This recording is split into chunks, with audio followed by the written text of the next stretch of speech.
Hello and welcome everyone to watching Twin Peaks for the first time. I am your host Wade, apparently, yes, because just that's Wade, on there. only Wade. And that's okay. Let's change it. You don't need to know who this other person is. Who am I? I don't know. There we go. Yes, nice. Heck yeah, we got it. I'm Wade. I've seen Twin Peaks a couple times. Yeah. But not for a long time. We're watching season 2, and I haven't seen season 2 since the 90s. Yeah. So it feels brand new in a lot of ways. But Mackenzie here, my daughter, has never seen Twin Peaks before. Watching it through. Yes, so we're about halfway through season 2. Yeah. And so we're getting to the end of season 2, slow and steady. It's pretty slow. Yeah, and we're in a good way or a bad way? In a good way. I like it. But it's also like the James stuff, not needed. Yeah, there's certain subplots that maybe we don't care about as much. Yeah. But I find that these episodes, for me, at least as I've been rewatching it, that like after Leland. Oh, by the way, the spoilers. So don't watch it. Go back if you haven't seen Twin Peaks.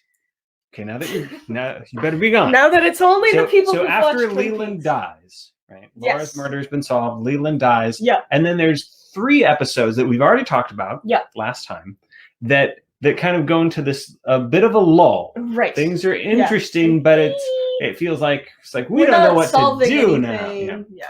But I feel like these episodes that we're talking about today, which are they have some more stuff to them. Checkmate and Double Play, that I'm excited. I think things get kind of cool.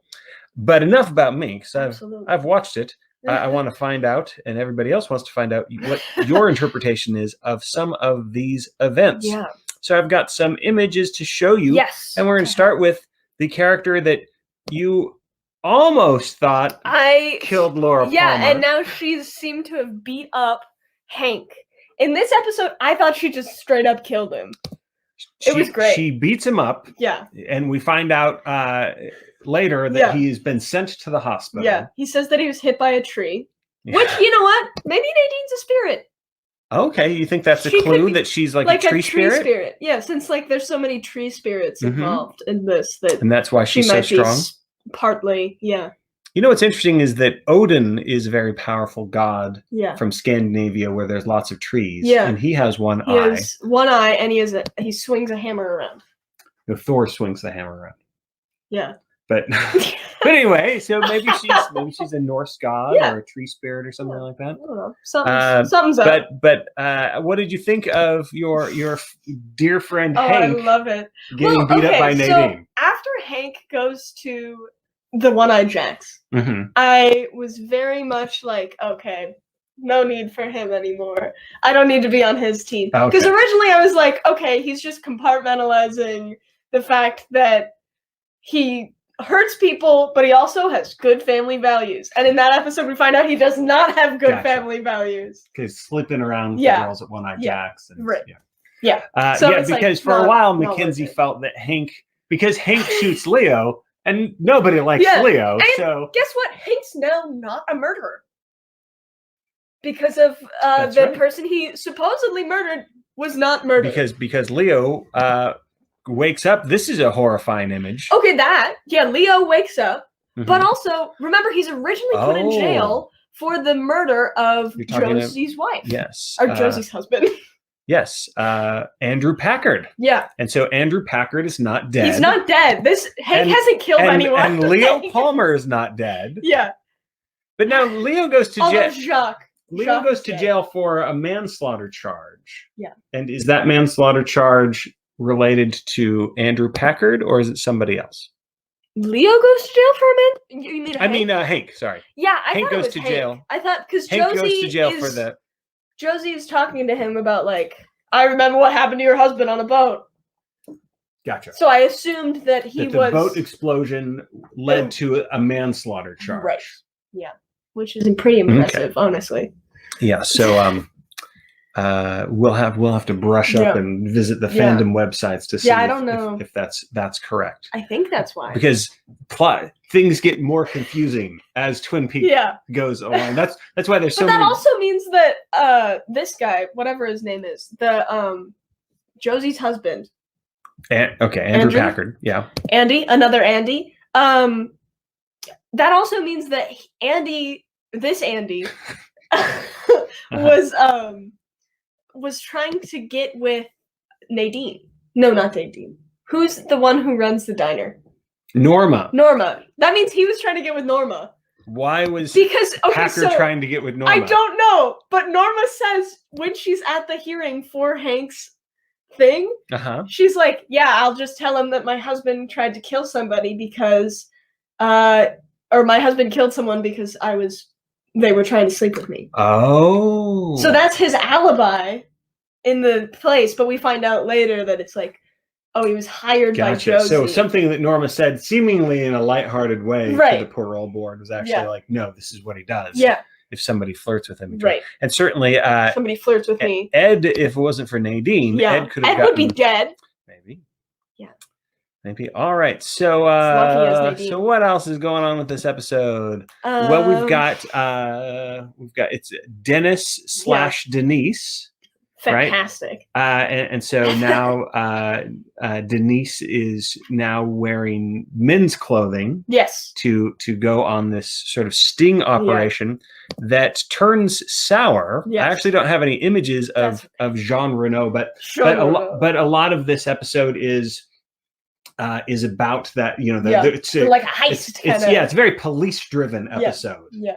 Because they try to bust Jean Renault and the other guys. Yeah. And Ernie is wearing a wire. Yeah. And then they are taken hostage. Yeah. And then Denise saves them. Yes. But first Cooper gives himself over to them. Oh, that's right. Yeah. He's like, okay, I gotta. Yeah. And so they trade, and then Denise dresses up as the waitress. And then the bad guys get vanquished. Gets punched and gets shot. And I don't know if we. A guy. Yes. Yeah. Jean Renault. Does he die? Yes. I think he dies. Yes, he does. Yeah. First blood. Yeah. So what did you think of that sequence? I liked that sequence. The storyline's fun. It's a little confusing because I was trying to figure out who the chess guy was. I was like, what's all this? So you were thinking like that was going to have the deal that's going down at the dead dog farm was going to have something to do with the chess. And it might, because it's like they're trying to get Cooper. You know what I mean? Yeah. Yeah, Jean Renault wants Cooper. Do you remember he gives this monologue about the nightmare, about how Twin Peaks used to be, and then Dale Cooper shows up. So do you remember what that monologue was? Yeah, and what he says about it, and whether or not we should pay attention to it? I liked it. I thought it was interesting. He's like, when you showed up, everything fell apart. It's become a nightmare while you're here, and if you die, then maybe the nightmare will end. It's a very much a maybe statement. Sure. Maybe the nightmare will maybe end. It's not like I started a drug ring. So do you think there's like foreshadowing in it, or truth to it, or is this just sort of a villain character just saying things like, maybe if I just kill you, things would be better? I don't know, because it seems like he kind of has a point, but like at the same time, it's more like people are just waking up. Okay. It's like he thinks it's like, oh my god, it's a nightmare, but it's just not the dream world that because people are finally like going, wow, Nadine really likes to throw boys. Gotcha. And they're like, that's fine, don't think about it, don't. So something is making people wake up in a way. Yeah. And so it's not a nightmare, it's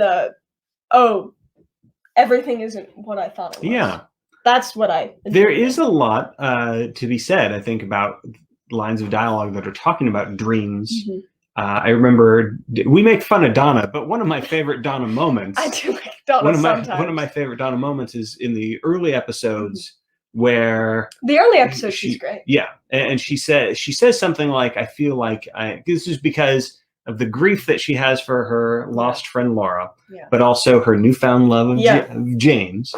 And she says that she feels like she's in a dream and a nightmare at the same time. Yeah. So it feels like Dale Cooper talks about dreams. Right. Yeah. So it's interesting to kind of extend that metaphor across the whole town. Yeah. What do we think of our old friend? I love him. I'm glad that he like escaped. Didn't he just come back? So he like came back. He had come back, and we talked about how he. I don't know if I have the image anymore. When he came back, he was dressed like an old-fashioned pilot. Kind of an old aviator outfit. Yeah. And so now at the beginning of this scene, he is sitting in this kind of a throne surrounded by vegetation. Yes. Yeah. While they're talking, it's like a jungle. Yeah. So what do you think? What's going on? I'm not so sure. I think it's probably going to be like, whoa, we never really know kind of thing. But it's just like kind of also there. And he talks about the White Lodge, but he keeps saying it's classified. Yeah. He talks about it again in the next episode in Double Play. And so what, in your interpretation, what do you think the White Lodge is, or do you think we even find out? I think it's interesting. They keep talking about it being under Twin Peaks. And I'm not sure what the White Lodge is. I feel like the White Lodge is, I don't know, like maybe it's something that Mike sees. Something that Mike sees. Yeah, he says, I saw the face of God. Okay. And I feel like the White Lodge could kind of be connected to that. So Mike may have seen the White Lodge or something in the White Lodge that he's calling the face of God. Yeah. And it changed him to good. To be good. And it seems like, well, we don't know if anybody else has been to the White Lodge, but it seems like Bob wants to get to the White Lodge. Mm. I just get that kind of feeling. Bob's trying to get to the White Lodge. Yeah. Without transforming to a good person. Right. Like kind of like a power struggle. And I don't know what that means. It just kind of seems like that's something. Like Hades versus Olympus kind of thing? Yeah. Something like that? Something like that. Right. Interesting. Yeah. Do we even need to look at Sad Boy James? Oh my God. Sad Boy James make bad choices? What's new? Sad Boy James making bad choices. Donna is going after Sad Boy Donna James. is also making bad choices. Yes. And they're just going to get into this. They get into a situation, and then by the next episode, it's just like, we're done. Yeah. Bye. We don't need this. So we don't need this subplot Here's anymore. My little speculation about this subplot. And a lot of people, I think, complain that the Sad Boy James subplot where I can't even remember what this character's name is, but they kind of. But a lot of people, I think, if they were going to say when Twin Peaks goes astray, if it ever does, it might be this one. But here's a little theory, because we were talking about how Invitation to Love comes back into play. Yeah, only though. In like they're listening to it. Or somebody in these episodes is listening to. Yeah, they're listening to it in his room. And so, Twin Peaks Twin Peaks is kind of like a soap opera in some ways. Or a reinvention of the classic soap opera. So maybe James like goes away from the bubble of Twin Peaks. Yeah, it seems like there's no world outside. Yeah, it seems like it's all forest in little towns and some houses, garage, and gas station, or whatever. Yeah. Maybe a roadhouse restaurant kind of. So once he gets out of the bubble of Twin Peaks, it's like he's entered the world of Invitation to Love. Yes. Because he's caught up. I'm killing my husband. Caught up in a very mainstream sort of plot that could be on any 80s or 90s. It could have been on Dynasty or Falcon Crest or all those Dallas, all of those other ones. There's nothing weird. There's nothing supernatural about it. He's could be a Murder, She Wrote kind of episode. Yeah.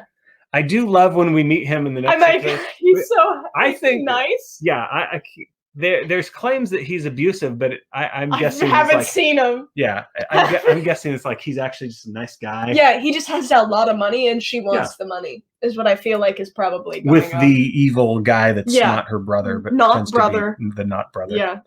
So do you think? So we see in Double Play, there's the scene where he is like, "Well, I'm going to drive it off," and then we just hear the screeching tires.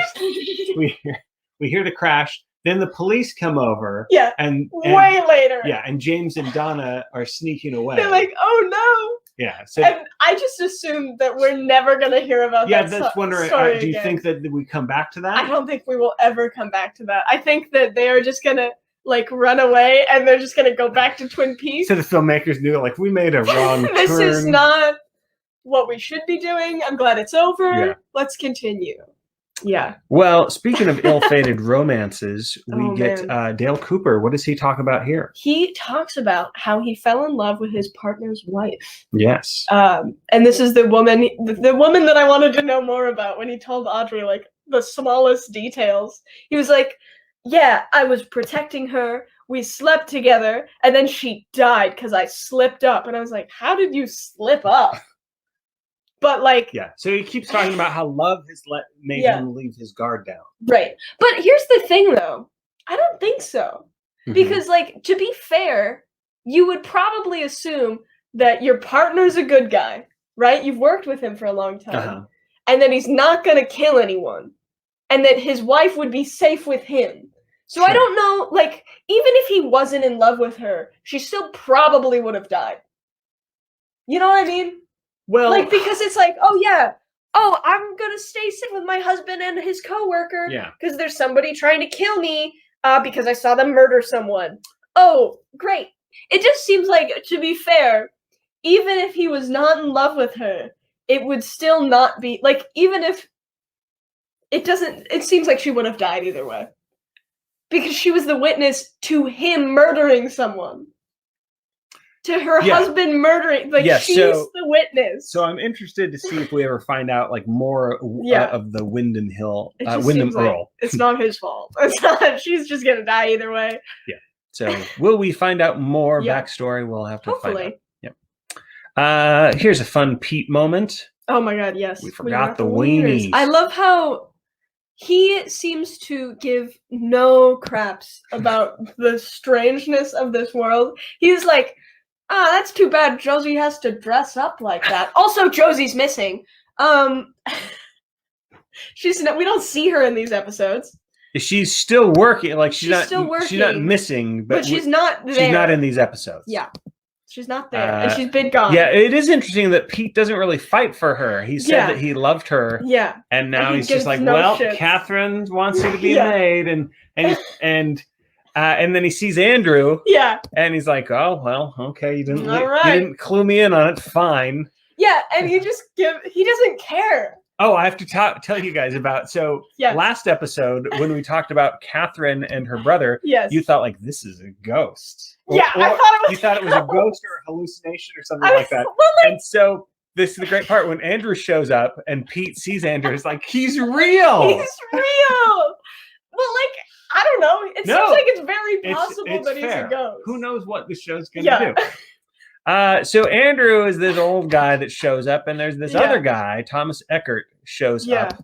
And in theory, they're both interested in Josie, and so Josie is in even more trouble. And then there's also this plot is going on. Yeah, that's a lot.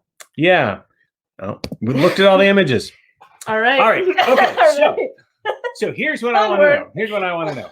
So we went over these two episodes. We've got. Oh wait, I wanted to say, Josie is missing, and that guy's been killed.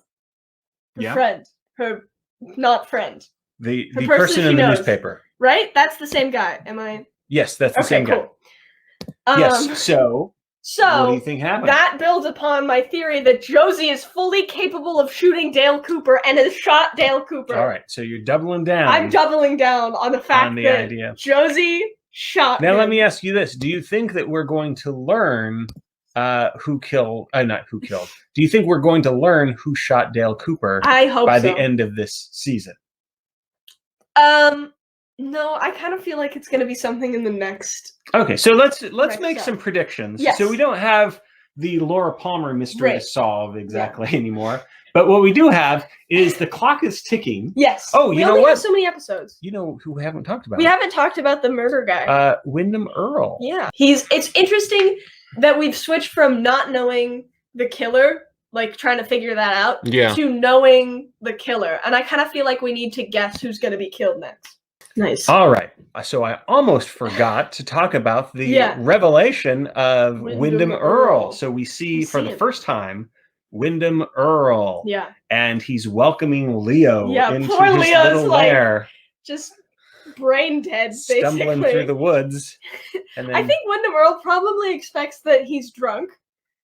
Yeah. And he probably will not realize that he's mentally handicapped ever. Oh, and he'll just think that Leo is just this drunk guy in the woods. Interesting. And he might be killed. So what I'm going to record some notes. Sounds good. So we were just saying that since the Laura Palmer mystery has been solved, right? At least for the moment, I think it's still mysterious about Bob, but we know about Leland, and that we've shifted now. So the mystery that's kind of going on isn't quite a mystery in the traditional sense, because we know Windom Earle is killing these people. So it becomes sort of psychological thriller, crime investigation, adventure kind of stuff. Right. The weird supernatural quality. Yeah. But you also know, because I've told you, that Twin Peaks has 2 seasons. By the way, Mackenzie for a long time did not know. During the season 1, she's like, I don't know how many episodes. And so when I finally told her, it's like there's like a total of 22 30, episodes. Yeah, there's not that many episodes. That's not fair. So but I didn't want to have your heart broken when you get to the end of season 2. It's like, let's watch season 3, 4, and 5, and 6, and 7. It's like, no, not gonna happen.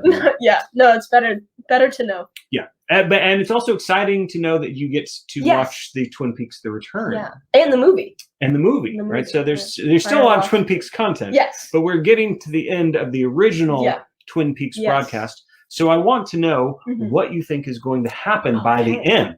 And we'll keep track of how right or wrong you are. So what do you think's going to happen with Windom Earle? Do you think he's going to kill other people? Do you have any predictions on who he kills? I think he is probably going to kill other people. I have a prediction that he's going to kill Leo. Okay. I think he's probably also going to try to kill Cooper or Hank. But I don't think that he will. Okay. And then I also think... Or Hank or the sheriff? The sheriff, that's what I mean. Yeah, not Hank. True, because Hank. Harry. Hank's gotten beaten enough. Hank's a lot. Yeah, and then I think my other predictions for this series is that we're going to see... so Andy and Dick and what's her name? Lucy. So they have this child that they're like taking care of, Nikki, kind of. They're just like helping him out a little bit, I guess. Yeah. And he they were like, oh my god, he killed his parents, but he didn't kill his parents. Yeah, he's like a double orphan. Yeah. And so I kind of feel like Dick might have something to do with Bob. That's a prediction I have that I don't know that will be fulfilled or answered. And you thought that Nikki might have something to do with Bob too, I think that Bob might be trying to get Nikki through Dick. Gotcha. So right now you think currently Bob has attached himself to Dick. Because here's the thing. Dick doesn't give any cares about children until after Leland has died. Okay. And he's there when Leland dies, and he sets off the smoke alarm. Oh, yeah. So I have a prediction that Dick maybe let Bob in. Maybe and that's why there's this change and maybe there's this personality. I want to take care of children, but also I have my suspicions about, maybe Bob isn't strong enough yet to do anything, but I think something will happen in the next series to do with Dick or Nikki. In the after season 2? Yeah, after season 2. Okay. I think that that's a possibility. All right. That's a fascinating prediction. Do you have any others? Not really. Okay. I think Josie is scarier than she lets on. Okay. I think there's something to be. Do you think that she will transition to full-on villain instead of damsel in distress role? Maybe. I think that's a strong possibility. Yeah. So I'll just put maybe a villain, question mark. What do you think will happen to characters like Catherine or Benjamin Horne? Yeah, I like Benjamin Horne. Benjamin Horne is my favorite character currently. Him and Jerry. And I think that they will probably remain to be like, same with Nadine, just kind of like, these are characters we check in on. Gotcha. So we'll just be checking in on them. Right. Like nothing. Yeah, they might have to do something with the case, or they might there might be a threat against their lives. On the edge. Right. And with the many sort of young female characters, we've got Audrey and Donna and Shelley, and some kind of new ones that come in, like the girl that's the Black Widow. Oh, things like that. Do you think that any of them will not survive the season 2? I think, since it's a dangerous world, in particular for young women, I think that the Black Widow lady will not. She will not be. She's red hair. Yeah. Yeah, but she wears black dresses. But yeah, I don't think she's gonna live. All right. So you think something will happen? I think she also may be accidentally killing men. Do you think the old man, Dwayne, is not going to survive? He is not going to survive. He's not going to survive. That's almost like 100% certainty that he's not going to survive this. All right. So those are fascinating predictions. Windom will kill Leo. Dick is possibly connected or inhabited by Bob, if Bob was strong enough to influence him or to infiltrate his soul. Yeah. Josie may become a villain. Other characters are just going to stay the same. Just going to be about the same. Just like the Black Widow character will die. Yes. And her husband, her current husband, her soon-to-be new husband, who's old, very old, will and will the brother of the man who died. Yes. Probably. All right, so those are your Twin Peaks season 2 predictions. We're going to keep watching the show to find out what happens. Join us next time on watching Twin Peaks for the first time. Yay!